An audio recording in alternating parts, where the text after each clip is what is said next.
नमस्कार, आप देख रहे हैं खबरों का सबसे विश्वसनीय और धमाकेदार बुलेटिन न्यूज ब्लास्ट और आपके साथ में विजेंद्र सोलंकी। बुलेटिन की शुरुआत एक ऐसे युग पुरुष के साथ जिन्हें अटल कहा गया। दरअसल भारत में सुशासन के राष्ट्र पुरुष की जयंती अटल जी की 100वीं जयंती पर प्रधानमंत्री मोदी का लेख, उसमें वो लिखते हैं कि भारतीय राजनीति और जनमानस के लिए सुशासन का अटल दिवस है। उनका स्नेह, उनका अपनत्व, उनका प्रेम मेरे जीवन का सबसे बड़ा सौभाग्य है। पूरा देश अपने भारत रत्न अटल को आदर्श विभूति के रूप में याद कर रहा है। उनके जीवन में सौम्यता, सहजता और सहृदयता थी और इसने सभी भारतीयों के मन में एक अलग जगह बनाई। वो भविष्य के भारत के परिकल्पना के पुरुष थे। पोखरण में सफल परमाणु परीक्षण की दुनिया भर में चर्चा हुई। कविताओं और शब्दों में उनका कोई जवाब नहीं था। आपातकाल के समय उन्होंने दमनकारी कांग्रेस सरकार का जमकर विरोध किया। उनका नेतृत्व, उनकी राजनीतिक दक्षता, उनके साहस से बीजेपी लोकप्रिय हुई। आज उनका रोपित बीज एक वट वृक्ष बनकर राष्ट्र सेवा की नव पीढ़ी को रच रहा है, क्योंकि वो कहते थे, हार नहीं मानूंगा, रार नहीं ठानूंगा, काल के कपाल पर दिखता मिटाता हूं, मैं गीत नहीं गाता हूं, मैं गीत नहीं गाता।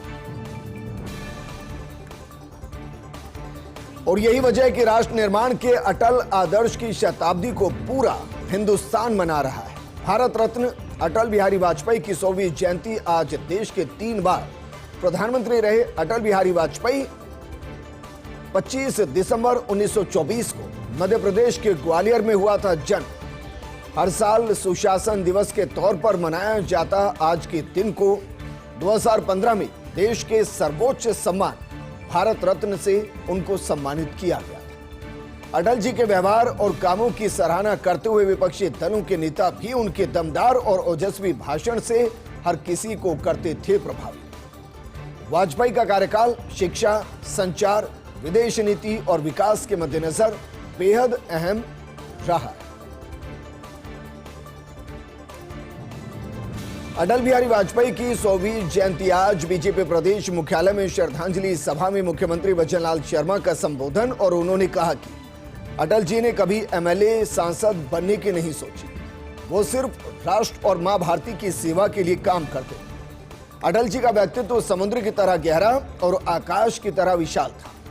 मुख्यमंत्री बचनलाल शर्मा ने इस मौके पर सौगात दी और कहा कि ई-लाइब्रेरी की स्थापना होगी। अटल प्रेरक के युग में युवाओं को रोजगार मिलेगा। 26 दिसंबर को अटल जन सेवा शिविर भी आयोजित किया जाएगा। सभी स्कूलों में कंप्यूटर कक्ष का नाम होगा अटल कंप्यूटर कक्ष। तो अटल मार्ग पर मुख्यमंत्री बचनलाल शर्मा अटल जी की परिकल्पना को साकार कर रहे हैं। मुख्यमंत्री बचनलाल शर्मा दरअसल पहले अटल पेंशन योजना की तर्ज पर की मुख्यमंत्री विश्वकर्मा पेंशन की शुरुआत, और अब नदी जोड़ो अभियान के सपने को साकार करने में जुटे हैं बचनलाल।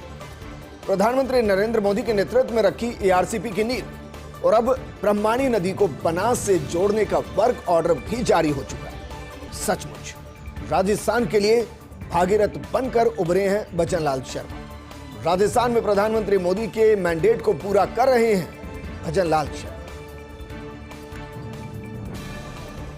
तो प्रधानमंत्री मोदी ने किया नदी जोड़ो प्रोजेक्ट का शिलान्यास। एमपी के खजुराहो से बैन केतवा लिंक प्रोजेक्ट का शिलान्यास किया। शिलान्यास कार्यक्रम को प्रधानमंत्री मोदी ने संबोधित किया और इस दौरान कहा कि मध्य प्रदेश की जनता हमें आशीर्वाद दे रही है और इस प्रोजेक्ट से सूखाग्रस्त बुंदेलखंड में सिंचाई हो सकेगी। कांग्रेस घोषणा करने में बड़ी माहिर थी। कांग्रेस सरकार में सिर्फ शिलान्यास होते थे। कांग्रेस का सुशासन से कोई नाता नहीं था। डबल इंजन की सरकार से एमपी में विकास हो रहा है। सुशासन देना बीजेपी की पहचान। प्रधानमंत्री मोदी ने फ्लोटिंग सोलर प्रोजेक्ट की भी इस दौरान शुरुआत की। बीजेपी के राष्ट्रीय अध्यक्ष जेपी नड्डा का प्रदेश दौरा। कल से 2 दिवसीय प्रदेश दौरे पर आएंगे जेपी नड्डा। 27 दिसंबर को प्रधानमंत्री नरेंद्र मोदी करेंगे लाभार्थी संवाद। स्वामित्व योजना के तहत पट्टे में प्रॉपर्टी पार्सल वितरण एवं लाभार्थी संवाद, और इसी कार्यक्रम में केंद्रीय मंत्रियों को भेजा गया है अलग अलग राज्यों में। जेपी नड्डा इसी कार्यक्रम में शिरकत करने आ रहे जयपुर।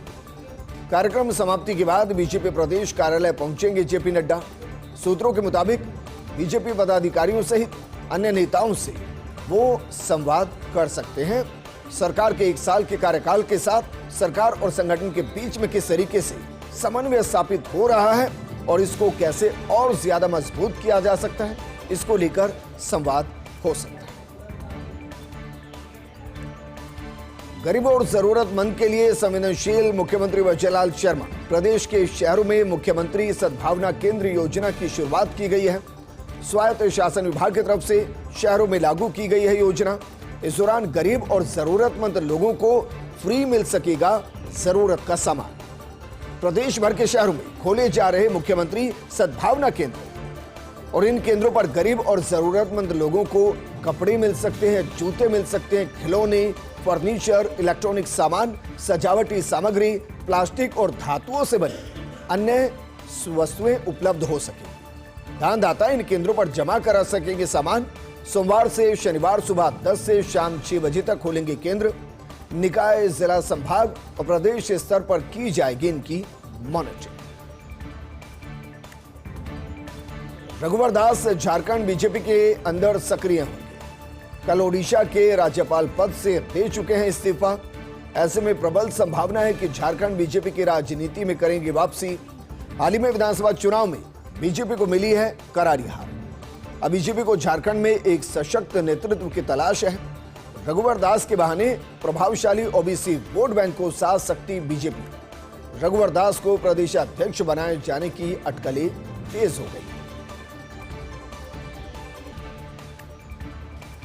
रावतभाटा में ब्रह्मणी नदी जुड़ेगी बनास से। बांध बनने से पहले जल संसाधन विभाग फिर बनाएगा डीपीआर। भारत सरकार की कंपनी को जारी किया 5 करोड़ 30 लाख का वर्क ऑर्डर। डीपीआर में देखा जाएगा कि बांध के पानी को कैसे ग्रेविटी से बनास तक लाया जा सकेगा ताकि बीसलपुर अजमेर होकर जयपुर में पानी भेजा जा सके। रावतभाटा के श्रीपुरा ग्राम पंचायत के दौलतपुरा गांव में बांध प्रस्तावित है और इसलिए हम कह रहे हैं कि मुख्यमंत्री वजयलाल शर्मा एक के बाद एक जल विवाद जो है या कहिए कि जल के जो विवाद है उनके समाधान की तरफ वो तेजी से आगे बढ़ रहे हैं। कांग्रेस दलितों में दोबारा पैठ बनाने की कोशिश में है। कल बेलगामी में होगी कांग्रेस कार्य समिति की बैठक। 27 दिसंबर को बड़ी रैली भी आयोजित करेगी कांग्रेस। जय बापू, जय भीम, जय संविधान के नारे के साथ होगी रैली। ऐसे में रैली की थीम पर गांधी के साथ अंबेडकर को दी गई जगह। दरअसल अब अंबेडकर के सहारे दलितों में पैठ बनाना चाहती है कांग्रेस। कई राज्यों में कांग्रेस से दूर हो गया था दलित वोट बैंक।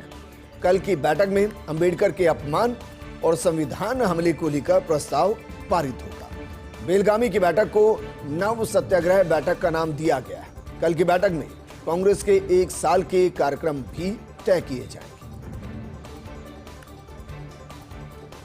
वहीं कल होगी कांग्रेस की विस्तारित CWC की बैठक। महात्मा गांधी के कांग्रेस अध्यक्ष बनने के 100 साल पूरे होने 1924 में बेलगावी अधिवेशन में महात्मा गांधी बने थे कांग्रेस के अध्यक्ष। अधिवेशन में होंगे 2 अहम प्रस्ताव पारित। कांग्रेस के अगले 1 साल के एक्शन प्लान पर मुहर लगेगी। 27 दिसंबर को होने वाली विशाल रैली में देश भर के कांग्रेस नेता शामिल होंगे। राजस्थान से बात की जाए तो अशोक गहलोत, सचिन पायलट, टीकाराम जूली, गोविंद सिंह डोटासरा, जितेंद्र सिंह और मोहन प्रकाश इसमें शामिल होंगे।